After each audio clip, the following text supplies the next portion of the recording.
Hey, everybody. I just wanted to make another video as like a short part two uh, to my previous video that I made the other day regarding the passing of Yu-Gi-Oh creator Kazuki Takahashi.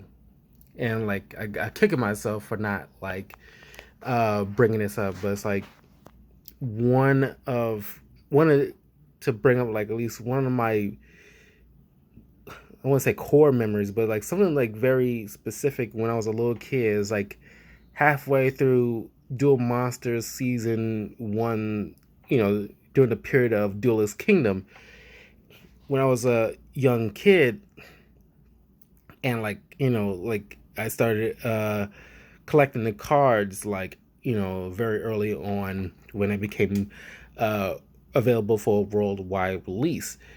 And I remember because uh my father saw how super into this show that I was, and like I was so into collecting the cards. And like, when it's those kind of moments where like your parents uh just, not that they necessarily get into what you're getting into, but like see that you're interested in something and ask questions and like got interested in your interest of a thing.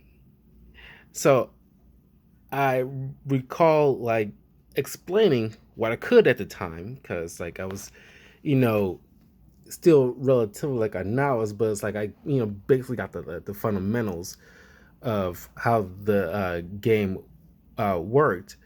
And I remember, matter of fact, what I should be doing, because I did not do this as well, because I completely forgot my Millennium Puzzle. Oh, put this on my. Oops, probably shouldn't do that with my locks. Shoot, but you get the. Shoot, hold on.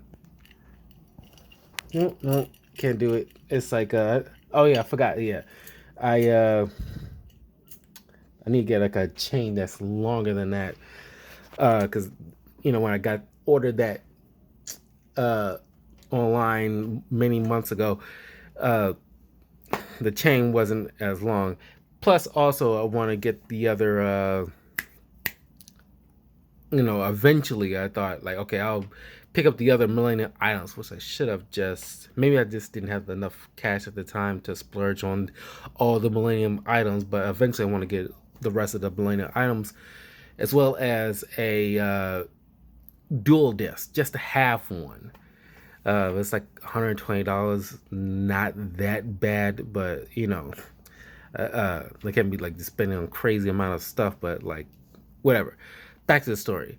I remember like sitting in the living room and like uh, explaining to my father how like the game mechanics work.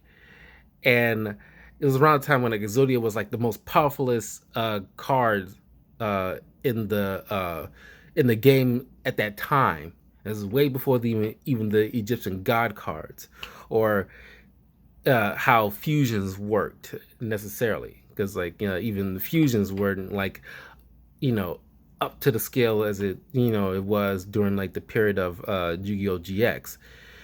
But uh, I recall like explaining to him like how like Azuria works, and like how to, like if you get all five pieces in your hand, you automatically win. That is instant win cases. But like the drawback is you need to find a way to get all these pieces in your hand. Otherwise, it's like you gotta stall or have some kind of good defense until the setup is complete. Uh, then I explained to him like about like the graveyard and like the monster card zone, the imaginary trap zones, and you know about like sacrificing monsters to make bigger monsters and stuff like that. And like he was very engaging. It's not like just like certain people go like yeah, just to end the conversation. He was like very engaged, and like I was playing him, and I kind of kicking myself because like I didn't know the term about filler episodes, but I was remembering I had to go. It was unfortunate because like I wanted to be there to like point out like the like a good episode because this is before streaming and all this other stuff. But I remember telling him like check out there's a new episode on this date, whatever. But wouldn't you know it, it was one of those episodes where it's just like a filler one, and it didn't really like show off like the uh uh dueling part of it. And it's like because he checked it out, but it's like he saw a filler episode and it wasn't really like I forgot which one it was. It's probably I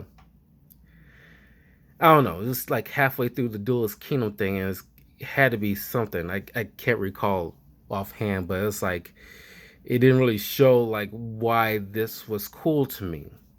Unfortunately, like I was, it's like I wish I could have just like stayed home that day from school just to watch it on the show and point them out, kind of thing. But I just thought like I'd bring this up to you, like as part of like uh why Kazuki Takahashi meant so much. It was like he like really like not that like I got a terrible relationship with my father or anything like that, but it's just like you know it's one of those few moments that I recall that's like a bonding moment between me and my father. And like it's one of those things like that's you like I've anything that I register, when it comes to my father, that is like at the top of the list of one of the most sentimental uh, moments that like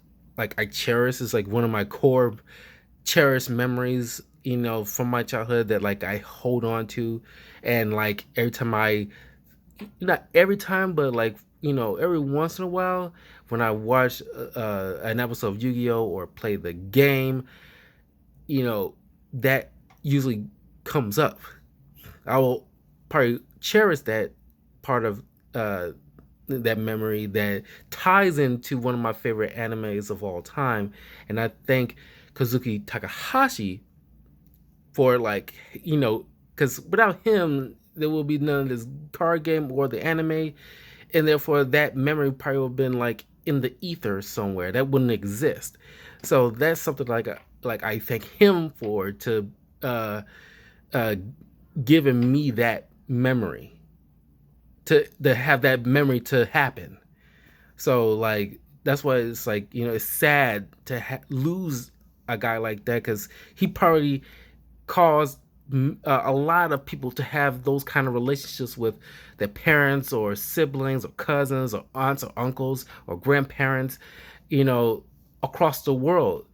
So it is just like that is just something that I will hold near and dear to my heart for the rest of my life. Like God forbid I get like dementia or anything like that in my elder years, but it's like for the life of me, that would be something like I will, try my damnness to hold on to. If anything else fails in my brain in my later years, that is something like I pray to God that like I would just hold on to like a dog with a bone, because that's just like uh that meant a lot to me. And like Kazuki Takahashi like made that happen for me and probably a lot of people. So RIP to Kazuki Takahashi, you are amazing. And like I said in my previous video, like I wish there's like a live action Yu-Gi-Oh movie uh out there, and I wish something would have happened before this tragedy happened. uh because God, it deserves, even Yu-Gi-Oh deserves the same reverence I mean, it already does, to at least my opinion, the same reverence Pokemon has to the world, but it should be like uh, everybody should know Yu-Gi-Oh. Everybody, just the same way as like Pikachu is like a mascot to Pokemon that everybody can easily point to and look at. I want people to have that same feeling when they, when somebody points to Dark Magician or Blue Eyes White Dragon, they would like, oh yeah, that's from the Yu-Gi-Oh thing. Even though they might not be into it, they would know immediately because it should be like a global thing. It is a global thing, but it should be like movies should be like same when Detective Pikachu came out. Like I was kind of half hoping like a year or two later, a Yu-Gi-Oh live action movie would have produced because I would give anything, you know. God, can you imagine? Like, oh God, like I would love to be even like a part of that, or help make a movie of that, or something, because that is just that's how much I love uh, the manga, the show, the card game.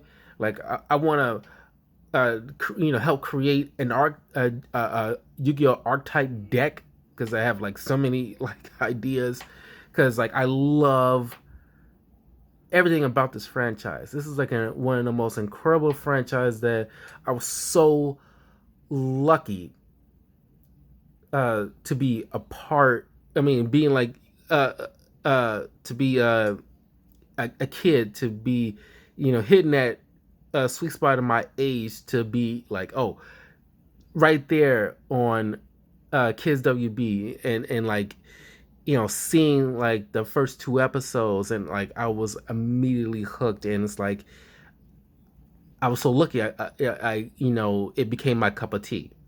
I was so lucky because like uh I could easily would have been one of those group of kids that missed out on like the craze or anything like that. And it's like God, uh, if it was like some kind of sacred TVA timeline scenario where it's like something like kind of taking me off course, I'll be more than grateful to be putting back on that course just to be able to be a part of the Yu-Gi-Oh franchise and the love for it. So yeah, once again, I'll say it many times, R.I.P. Kazuki Takahashi. Uh, long live that man. He's done wonders for many, many, many people, and you'll surely be missed. Peace.